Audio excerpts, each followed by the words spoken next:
আজ আমরা যারা এখানে উপস্থিত, আমরা সবাই একরকম নয়।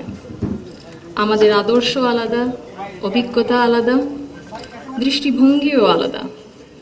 কিন্তু তারপরেও আমরা একসাথে বসেছি, আলোচনা করছি, কারণ আমরা সবাই দেশের জন্য, দেশের মানুষের জন্য ভাবছি। আর এই ভিন্নতা নিয়ে একসাথে কথা বলছি, একের পর এক শুনছি। এটাই গণতন্ত্রের আসল সৌন্দর্য।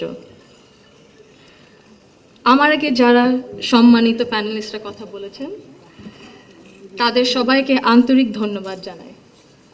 আপনারা অনেক কিছু বলেছেন, হয়তো বা আমিও বলে ফেলবো। সো আমাদের একটা মাইন্ডসেটে আই থিঙ্ক সিমিলারিটি আছে। আমার খুব ভালো লেগেছে শুনে। আমি আজ এখানে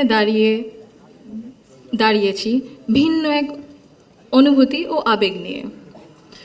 বাংলাদেশের এই পলিসি লেভেলটায় আমার প্রথম বক্তব্য এটা। আমি এমন কেউ নয় যার কাছে সব প্রশ্নের উত্তর আছে বা সব সমস্যার সমাধান জানা আছে।